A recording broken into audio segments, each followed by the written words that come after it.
Brad Holmes has stolen the 2023 NFL Draft for the Detroit Lions. In the first round, we saw Brad Holmes take Jahmyr Gibbs, all-star running back from the Alabama Crimson Tide, an elite pass catcher with explosiveness speed with the Lions' 12th overall pick in the draft. After this pick went down, it was kind of writing on the wall that the Lions were going to trade DeAndre Swift. He only has one more year on his contract, and the Lions had already signed David Montgomery to a 3-year deal. However, in my video yesterday, I did say that I thought the Lions weren't going to trade Swift. It was probably just copium. I wanted to see Swift stay alive. I like DeAndre Swift a lot, but now the deal is done. The Detroit Lions shipped off DeAndre Swift to Philadelphia to move up in the 7th round this year in a future 2025 4th round pick. It was a good trade. The Lions get a future 4th round pick. They move up in the 7th round this year, in which Brad Holmes is probably cooking up a good pick for. We all know how well Holmes does on day 3 of the draft. I am sad to see DeAndre Swift go. He definitely will be missed. His plays he would make in Detroit were unbelievable. I'm sure he'll be fine in Philadelphia. Philadelphia is his hometown. I'm happy for him, and I can't wait to watch him play next year. And a quick recap, the Lions' second first-round pick, the Lions selected Jack Campbell, linebacker out of Iowa. Another great pick, and Jack Campbell was just what the Lions needed, a linebacker that specializes in coverage to defend over the middle and that's also good against the run. He's going to play a huge role in bumping up this defense. Now moving to day 2 with the Lions' 34th pick in the draft, which they got from Arizona. The Lions took tight end from Iowa, Sam LaPorta. This pick was also extremely exciting and very good. The Lions kind of needed a strong tight end appearance, another weapon for Goff, and LaPorta is going to be just that. LaPorta is a monster. He runs a 4.5 40-yard dash, and not to mention last year he was teammates with Jack Campbell. They were both co-captains together. Bringing 2 teammates onto your team that were both co-captains together is just amazing. It doesn't get any better than that. It just screams leadership. Now moving on to the Lions' 4th pick in the draft, the 2nd pick in the 2nd round, the Lions selected the best safety in the draft, Brian Branch. The Lions are slowly turning into the Crimson Tide. Branch was expected to go in the 1st round, but he dropped, and luckily for the Lions, they traded up from the 48th pick to the 45th pick with the Packers and took the best safety in the draft. If anyone knows who Tom Grassi is, his reaction to this was extremely funny. He was watching the draft live and he was talking about how the Packers needed a safety and the Lions swooped in, traded with the Packers, and he was just in disbelief that the Lions got Brian Branch from the Packers, needed a safety. The Packers ended up taking Jayden Reed, a questionable pick, but I'm super excited to watch Jayden Reed in the NFL as a Spartan fan. Another thing about Brian Branch was the NFL invited 17 prospects to the NFL draft with expectations all would be picked in the 1st round, walk across the stage, and hug the commissioner. However, 4 players ended up dropping out of the 1st round and not being selected on day 1. Will Levis, Joey Porter Jr., Keon White, and Brian Branch. And out of those 4 players, Brian Branch was the only one that came back in person on day 2 to walk across the stage when his name was called. When he came up, he was like, hey, I was expected to be drafted day 1. I wasn't, doesn't matter, day 2, let's go. It really shows good character that he wasn't moping around after not being selected day 1. He still came back and he was excited about it. It's unbelievable to me that those 3 players, Levis, Porter Jr., and White, didn't come back to walk across the stage when their name was called. They all denied to come back to the draft. Why? They spend their whole life working to get selected by an NFL team and get into the NFL, and because they didn't get selected day 1, they denied to come back day 2. That just blows my mind. Anyway, continuing on with the Lions pick, with their 68th pick in the draft, they selected quarterback Hendon Hooker from Tennessee. From what I've seen, Hendon Hooker is an unbelievable QB. He's going to be a great backup for Goff, and then I imagine after Goff's contract is up, Hendon Hooker might be the future of the Detroit Lions. Detroit really needed this pick. If Goff would have gone down, praying he doesn't, but if he would have been injured, season-ending injury week 4 or 5, that might have been just it for the Lions without no other QB to fill Goff's place. But with Hendon Hooker, there's a viable backup that can still lead in offense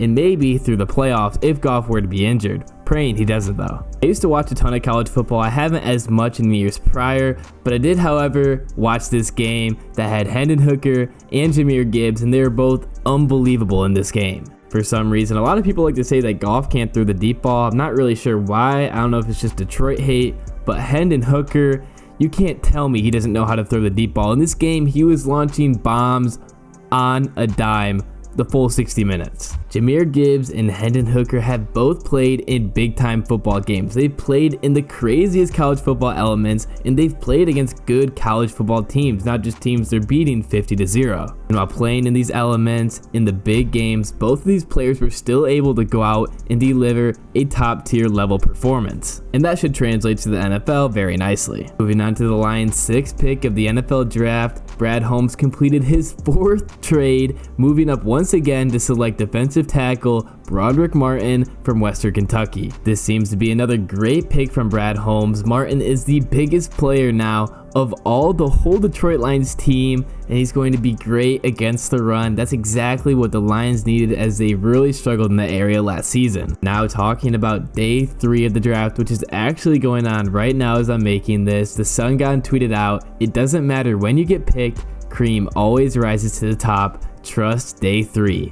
And this is very true for Brad Holmes, as James Houston was drafted in the 6th round. Amon-Ra St. Brown was drafted in the 4th round. Brad Holmes is always finding the gems on day 3. And speaking of Amon-Ra St. Brown, yesterday the Chicago Bears drafted Noah Sewell. So now the Bears have a Sewell brother, the Lions have a Sewell brother. The Bears have a St. Brown brother, the Lions have a St. Brown brother. I'd say the Lions have the better pair of brothers, but hey, who's keeping track? Another interesting fact is that before day 3 of the draft started, the Lions had made 6 picks in the draft, while no other team had made more than 4, which is unbelievable. And now looking at this Lions team after 2 days of drafting, this team is looking unbelievable. The team looked great before the draft, but now it's looking even scarier. The defense, Campbell is going to be a monster. Martin's going to be great on the line. The secondary, adding the best safety from the draft to your teams after what you already did in free agency with Sauce Gardner, Sutton, and Mosley, with already having Tracy Walker and Kirby Joseph. No one's going to be throwing against the Lions. And offensively, taking Gibbs, who's going to be a crazy weapon. I cannot wait to watch Gibbs play. And Hendon Hooker, a potential future quarterback of the Detroit Lions franchise, but for now, at least a great backup for Jared Goff, where if Jared Goff wasn't able to play for some reason, Hendon Hooker would be a great viable option. In other news, the Matthew Stafford trade is now fully complete. The Rams got Matthew Stafford and a Super Bowl ring. That was left out of this tweet. And the Lions got Jared Goff, Melifonwu, and with the picks, Jameson Williams, Josh Paschal, Jahmyr Gibbs, and Sam LaPorta. It looks like a win-win for both teams, especially a big win for the Lions. And now looking back at day 1 and 2 of this draft, especially day 1 when everyone was questioning Brad Holmes, looking back at it now, Brad Holmes was the puppet master of this draft. Brad Holmes took Gibbs at 12 when the Jets were going to draft him at 15. If the Lions would have waited till their 18th pick in the draft to take Gibbs,